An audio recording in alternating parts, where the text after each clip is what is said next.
जय श्री राधे, जय श्री कृष्णा। मित्रों, आज की कहानी ये एक सर्प की कहानी है। एक सर्प के मनुष्य के लिए 5 संकेत, जो इन संकेतों को समझ लेगा वो कभी नरक में नहीं जा सकता है। और इससे पता भी पड़ सकता है इन 5 संकेतों से कि वो पहले जन्म में भी नरक में था। मित्रों, आज की कहानी बड़ी ही ज्ञानवर्धक और शिक्षाप्रद होने वाली है। आपसे निवेदन करूंगा कि आप हमारे इस चैनल पर नए मेहमान और दर्शक बन करके आए हो तो हमारे इस चैनल को सब्सक्राइब अवश्य करें, लाइक शेयर कमेंट करना न भूलें। मित्रों, जानते हैं एक बार की बात है, एक जंगल में एक संत का आश्रम था। बड़े ज्ञानी संत थे जो रोजाना सत्संग किया करते थे। और उसी सत्संग के स्थान पर, उस आश्रम के किनारे एक जगह, एक बिल में एक नाग और नागनी का जोड़ा रहता था।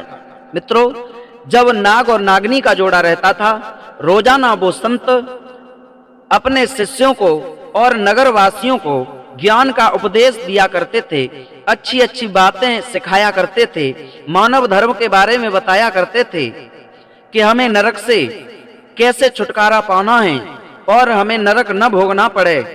आज वो सारी की सारी बातें वो नाग छुप करके रोजाना सुनता था। और जब रोजाना वो नाग उन सत्संग में जाकर के उन बाबा जी की बातों को सुनता है तो उस सर्प के अंदर भी बहुत ज्ञान हो गया। वो भी सोचने लगा, परमात्मा ने हमें ये सर्प की योनि देकर के हमें भी नरक भोगने के लिए भेजा है, तो हम इस नरक से छुटकारा कैसे पाएंगे? क्योंकि सर्प का कर्तव्य तो होता है दूसरे को हानि पहुंचाना, दूसरे को डसना। लेकिन उस सर्प ने सत्संग में जाकर के उन बाबा जी की बातों को छुप करके सुन करके उसने निश्चय कर लिया कि मैं आज से किसी को नहीं डसूंगा और ना ही किसी को हानि पहुंचाऊंगा। मित्रों, सत्संग होने के बाद वो सर्प वहां से अपने बिल में घुस जाया करता था। मित्रों, एक दिन का जिक्र, वो सर्प चल करके और किसी गांव में पहुंच गया। और जब गांव में एक किसी के घर में घुस गया, वहां घर वालों की नजर पड़ी, अरे घर में सर्प है, तो सब लोग इकट्ठे हो गए। उसमें से एक व्यक्ति तो सर्प को मारने के लिए हाथ में लाठी लेकर के आ गया और सर्प सामने था। और जैसे ही उसे मारने के लिए आगे बढ़ा, सर्प मानव की भाषा में आवाज देने लगा, अरे क्यों मेरी हत्या कर रहे हो? अरे मैंने तुम्हारा क्या बिगाड़ा है? मैं धोखे से तुम्हारे घर में जरूर घुस आया हूं, लेकिन मैं तो नरक को भोग रहा हूं। लेकिन आप जीवों को मार करके क्यों नरक में जाना चाहते हो? आप मुझे मारो मत।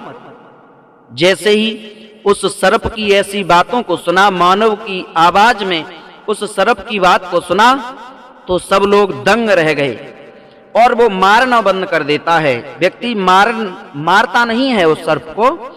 वो सर्प कहता है, सुनो, आज से तुम लाठी उठाना बंद कर दो, किसी जीव की हत्या मत करो। अरे मैं आपके लिए नरक से छुटकारा दिला सकता हूं। आप यदि नरक में नहीं जाना चाहते हो तो मैं आपको 5 संकेत कराता हूं, 5 बातें ऐसी बताता हूं कि जो व्यक्ति सामने वाला, उसके अंदर ये 5 संकेत होते हैं तो वो पहले से भी नरक में था और फिर दोबारा से वो नरक भोगने के लिए फिर जाना चाहता है। मित्रों, उस सर्प ने उस मानव को, उस मनुष्य को, उस आदमी को जो मारने के लिए आया था व्यक्ति सर्प को, उसे 5 संकेत कराए। वो कौन से संकेत हैं? मार्कंडे पुराण के अनुसार उस सर्प ने वो संकेत बताए जो उन सत्संग में उन बाबा जी ने अपने शिष्यों को बताए। पहला बताया, नंबर 1, पर निंदा करने वाला।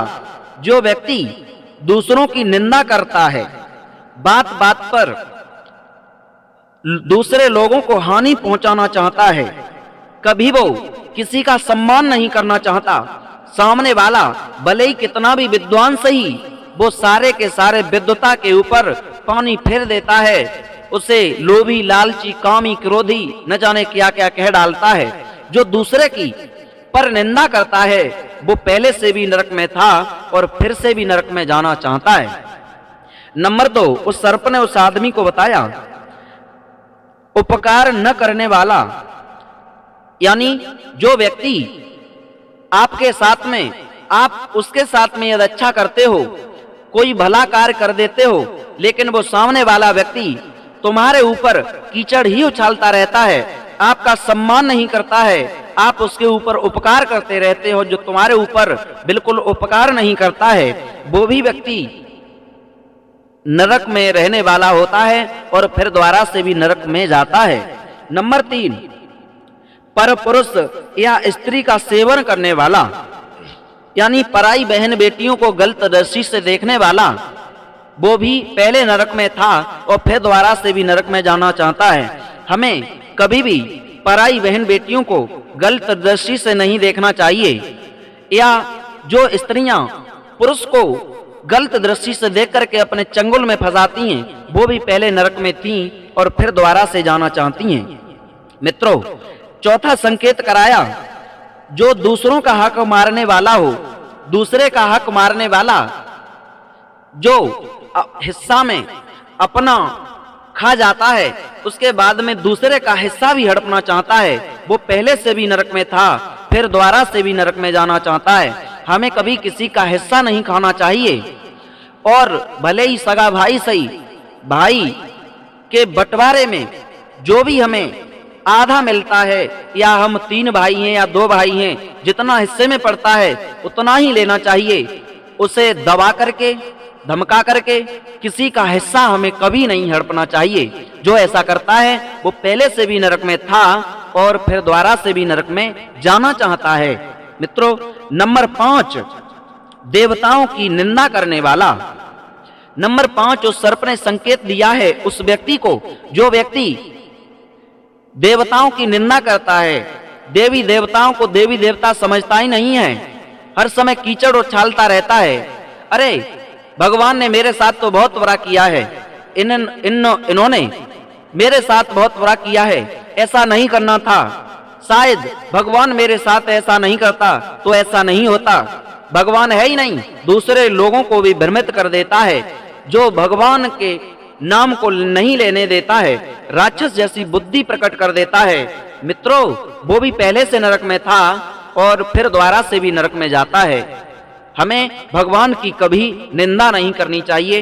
यदि उनका पूजा पाठ नहीं कर सकते हैं तो उनका अपमान भी न करो और न किसी को करने दो। मित्रों, ये 5 संकेत उस सर्प ने उस व्यक्ति को बताए।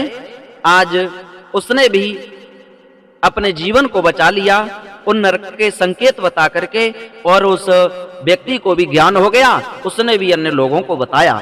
मित्रों, आप भी यदि नरक से छुटकारा पाना चाहते हो, नरक में नहीं जाना चाहते हो, तो आप इन 5 संकेतों पर अवश्य चलें जो इस सर्प ने उस व्यक्ति को बताए। आपको यह वीडियो कैसी लगी? अच्छी लगी हो तो हमारे इस चैनल को सब्सक्राइब करें, लाइक शेयर कमेंट करना न भूलें। अब लेते हैं विदा, फिर मिलेंगे नए इंटरेस्टिंग टॉपिक के साथ, शिक्षाप्रद कहानी के साथ। तब तक के लिए सभी भक्तों को जय श्री राधे, जय श्री कृष्णा, जय हिंद।